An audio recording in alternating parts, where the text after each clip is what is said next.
যুবক যখন সিজদায় যায় আল্লাহর আর কোনো দাবি থাকে না। যুবক যখন সিজদায় যায় ওই সিজদাটা নবীদের সিজদার চেয়েও বেশি হয়ে যায়।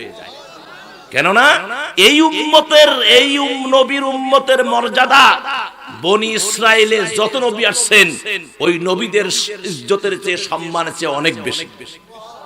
একজন খাঁটি উম্মতের মর্যাদা যদি এটাই না হতো তাহলে সেই জামানার নবীরা আল্লাহর কাছে এই জামানার নবীর উম্মত হওয়ার দোয়া করতেন না। বলতেন যে আল্লাহ তুমি যদি আমাদেরকে নবী না বানায়া আখেরি জামানার নবীর উম্মত বানাইতা আমাদের এই মানে সম্মান আরো বুলন্দ হইতো। কেননা কিয়ামতের ময়দানে সমস্ত নবী রাসূল আম্বিয়া ইকরাম যা আছে তাদের উম্মত যা আছে সবার আগে আমার নবী এবং আমার নবীর উম্মত আগে জান্নাতে যাবে।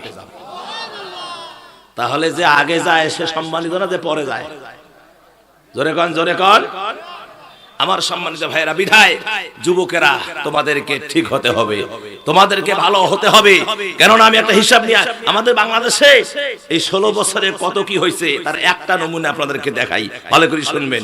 নোয়াখালী 1 আসনের সংসদ সদস্য, কয় আসনের?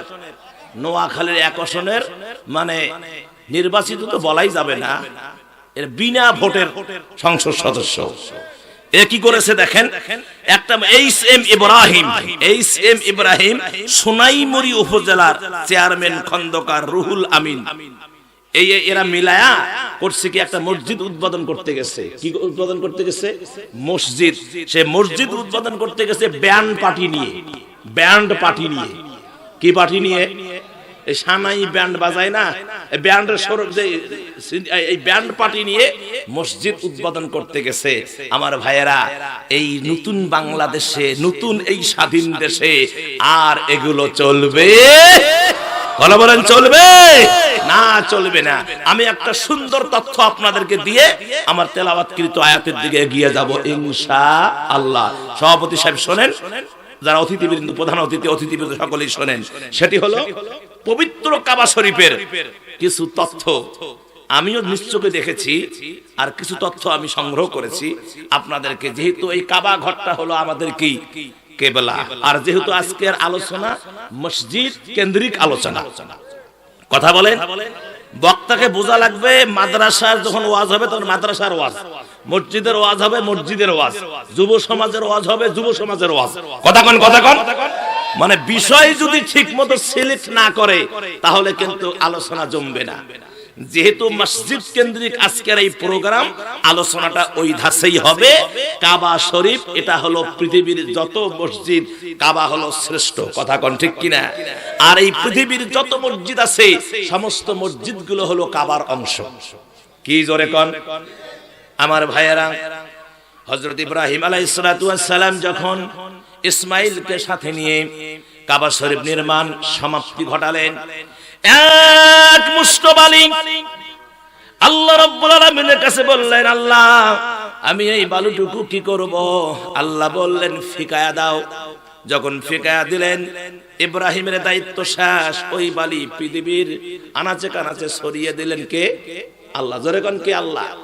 কিয়ামতের আগেও ওই বালির কণা যদি লোহিত সাগর বলেন, আটলান্টিক মহাসাগর বলেন, এর তলদেশে গিয়ে পড়ে থাকে, কিয়ামতের আগে হলেও সেখানে একটা মসজিদ হবে। কথা কোন? আরো জোরে কোন সুবহানাল্লাহ। তাহলে বোঝা গেল ওই ইব্রাহিমের হাতের বালি আপনাদের দুর্গাপুরের এই মসজিদে পড়েছে, এই জমিনে পড়েছে, বিধায় এখানে মসজিদ হয়েছে। গাইবান্ধার যে কেন্দ্রীয় মসজিদ, ওই বালি ওখানে পড়েছে, ওখানে মসজিদ হয়েছে। এই গ্রামে যত মসজিদ আছে ওই বালি সেখানে পড়েছে, বিধায় মসজিদ হয়েছে। এখনো কিয়ামতের আগ পর্যন্ত হলে ওই বালি এখনো যে জায়গা আছে ওখানে মসজিদ হবেই। আল্লাহু আকবার কোন। তাহলে কাবা শরীফের হিসাব হলো, কাবা শরীফের ভিতরে 8000টি পাখা আছে। সুবহানাল্লাহ কয় না? ভালো করে লিখে নেন, যদি মোবাইল থেকে রেকর্ড করেন। কয় হাজার পাখা আছে? 8000 পাখা আছে। আর কাবা শরীফের ভিতরে মাইক আছে 4000। মাইক কত হাজার আছে? তাহলে 8000 আছে পাখা, আর মাইক কয় হাজার? 4000। তারপরে আসেন 1450টি ঘড়ি, ঘড়ি ঘড়ি ওয়ালে ওয়ালে যে ঘড়ি আছে কয়টা? 1450টি ঘড়ি।